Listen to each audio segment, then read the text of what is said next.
Hi, today's video was supposed to be on starting the retrofitting of my 1860s wardrobe to an 1870s wardrobe that could also work for 1880s and the early 1890s. First bustle period, second bustle period, and natural form. However, I just was offered and accepted a job out of town, and I have 2 weeks to come up with some clothes for this business trip. So right now I'm going to start on working with that particular project. What I'm going to make is a slightly oversized t-shirt and a overdress. It's, think of it as a modern take on the Old Norse chemise and apron dress. Now, the Old Norse, sometimes called Viking, the Old Norse outfits for women were very, very simple, consisting of an underdress or chemise, which is the French word, of course. That very, very simple design. Instead of taking the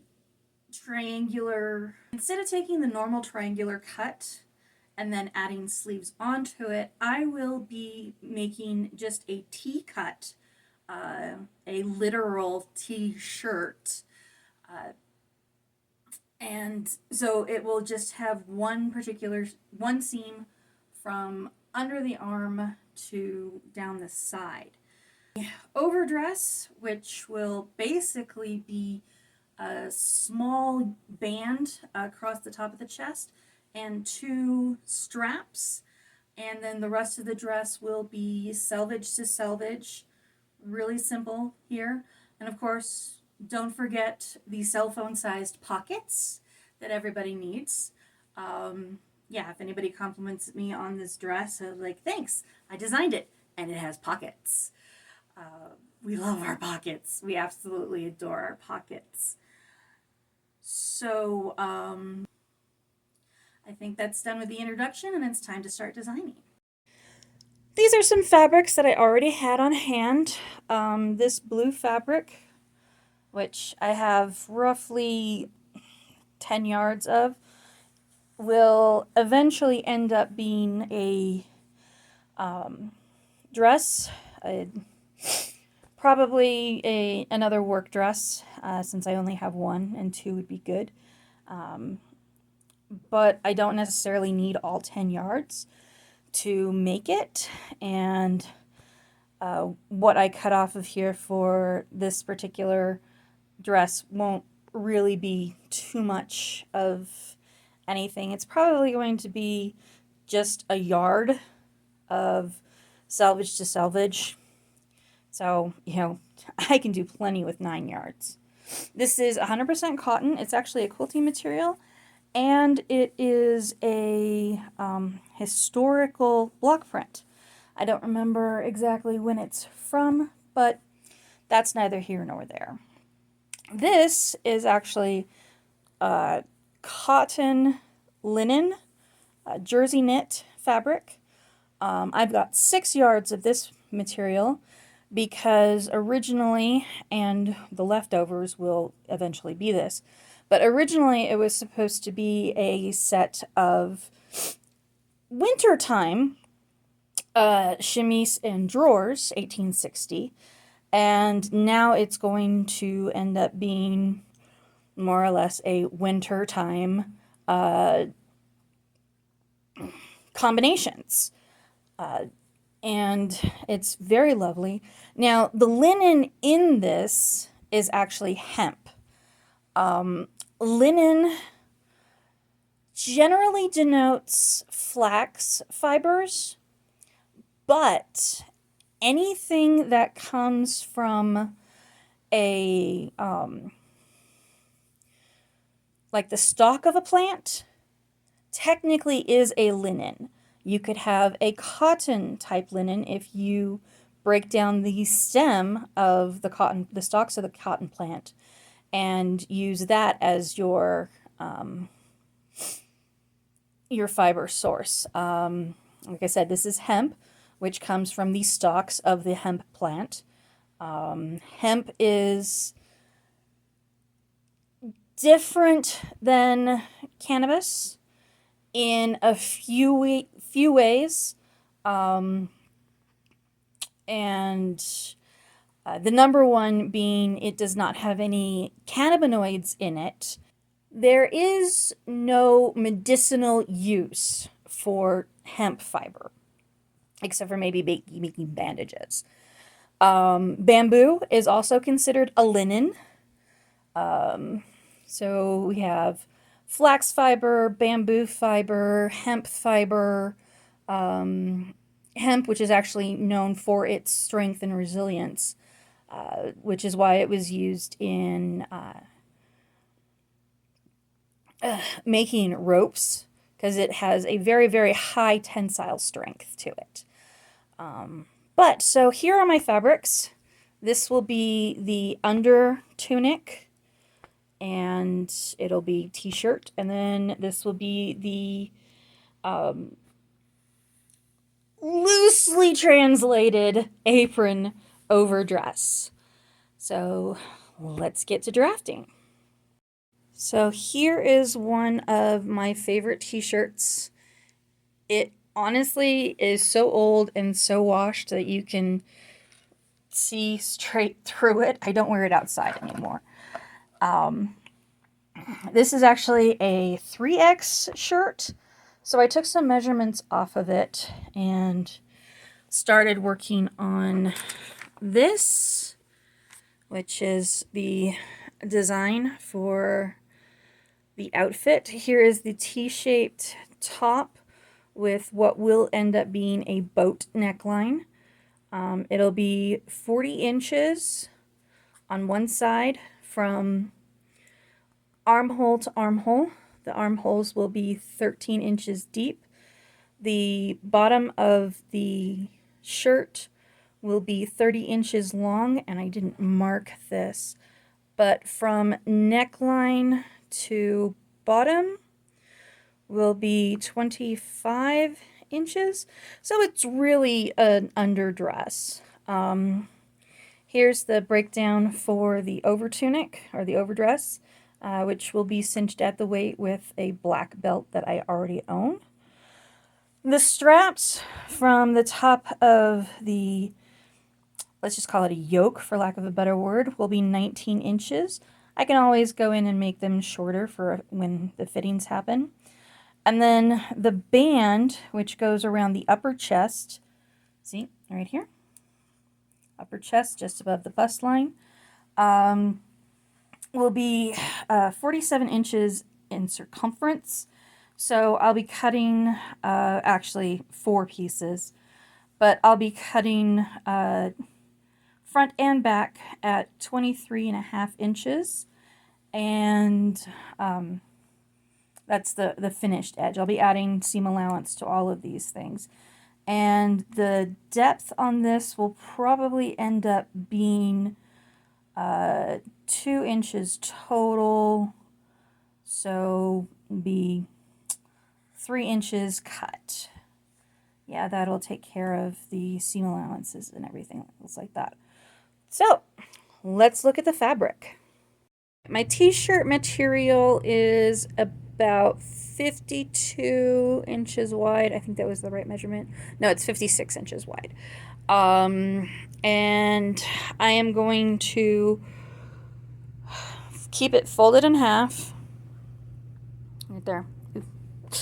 And then I'm going to fold it over so it has the 25-inch length that I wanted. And then I'll start cutting out some shapes. All right, so my fabric is folded on the X and Y axis, if you want to call it that. This fold here will be the shoulder and the neck. This fold here is the center of the garment. And because my shoulder is going to be 40 inches arm to arm, I'm going to mark 20 inches along here, 13 inches down, well actually more like 14, so I can take an account for seam allowances. And then here I will measure 15 inches and then square this line, this line up here, and that will make the T-shaped garment. It is very hard to draw on stretchy material. So basically, I decided that the neck was going to be 11 inches, or 12 inches, excuse me, 12 inches wide. So I have a mark here from the center to 6 inches, and it was going to be 5 inches deep. So I marked a line here at 5 inches. Then I've tried to connect these, and it doesn't always work because it's very hard to draw on stretchy material. Sewing is next.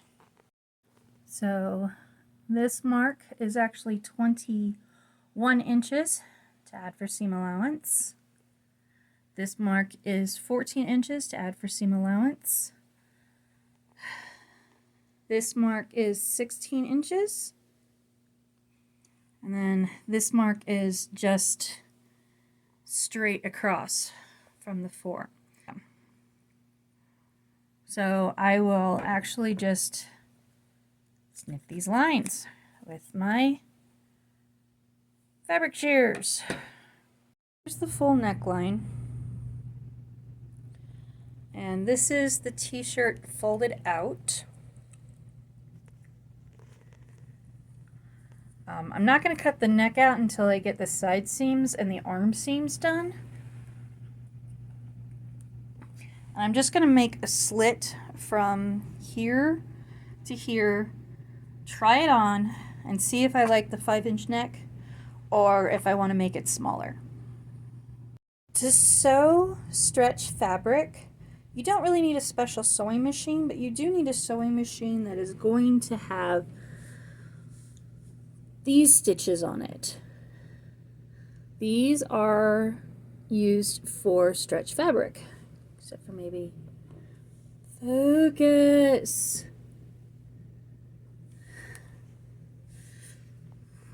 Okay, let's try this. Here we are. Okay, the zigzag stitch, the broken zigzag stitch, the blanket stitches, all of those can be used for stretch fabrics. I'm going to use the plain zigzag stitch here to sew my shirt. It is very, very important that if your thread breaks or your bobbin dewinds, here there's a diagram of how the bobbin's supposed to wind through the bobbin carriage. But it's very important to stop what you're doing and rethread your machine if your thread breaks. I did not do that last time, and my bobbin ended up unwinding. So, pro tip. You can kind of see here that zigzag pattern. There you go. And that just allows the seam to stretch with the stretch fabric. Now I'm going to trim that off at about 1/4 of an inch and then run a overlocking stitch to keep everything looking nice. And I just messed up. I should have made a cut from here to here and here to here.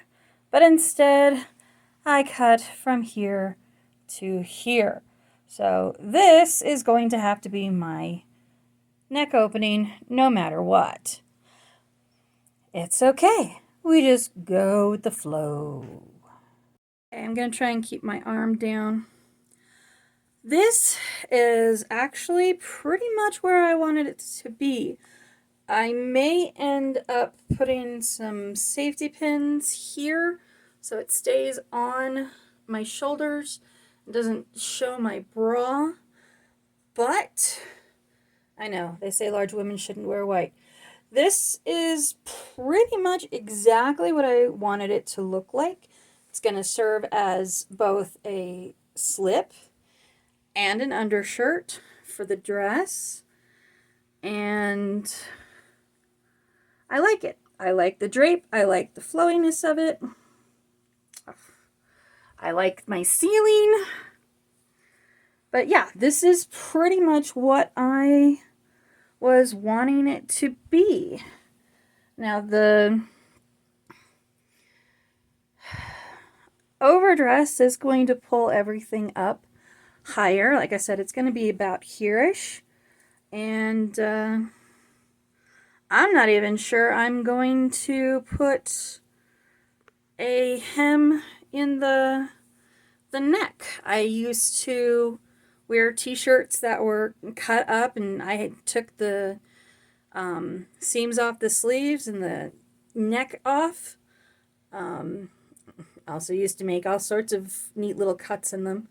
But yeah, I'm enjoying this. This fabric here is 44 inches wide, and that's going to be perfect. First thing I'm going to do is I'm going to measure off about 4 inches and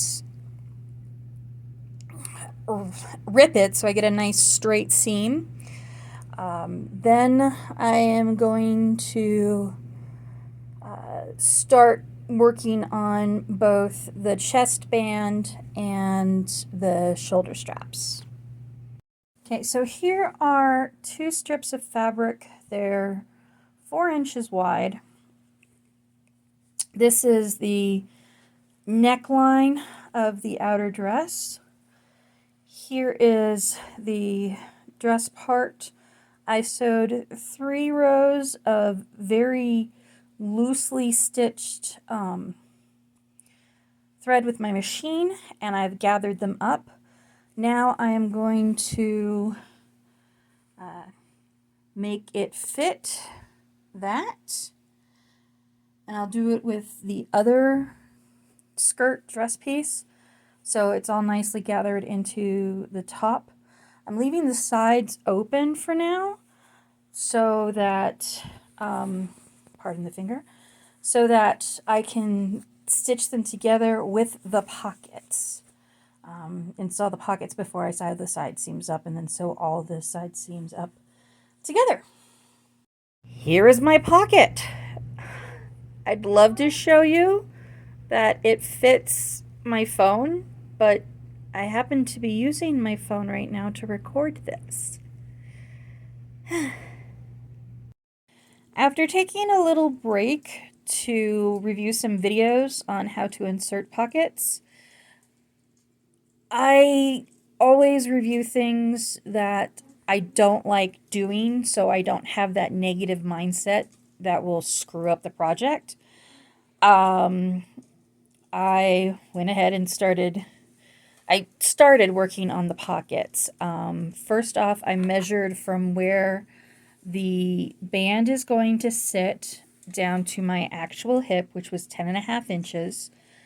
Then from the garment, I measured from the top of the skirt, for lack of a better term, down 11 inches and put in the pocket.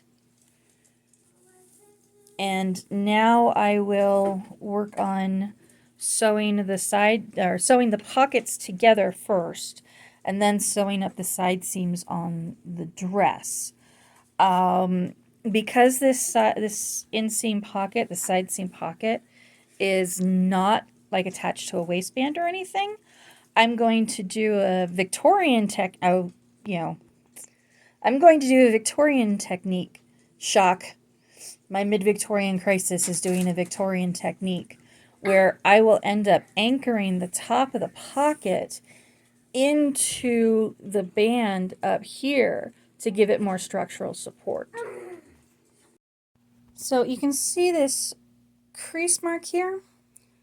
I folded this piece in half, and now I'm going to iron both sides towards the middle, and then fold it in half again, and then just run 1 or 2 seams down the sides. I haven't decided yet. I decided to do the 2 stitch lines. I think that looks really pretty. Now, time to make the other shoulder strap. And 2 shoulder straps. Yay! So off camera, I put on the straps of the dress and the bodice, for lack of a better term. I just need to put in a hem. Oh yeah, and I put in the pockets. Pockets. Pockets are nice. We love pockets. So far, I'm loving the concept. The only major problem that I really have with it is I'm about 100 pounds overweight, so I think it's really cute. Once I get the hem in, I'll put the whole outfit together, and we'll see how it looks.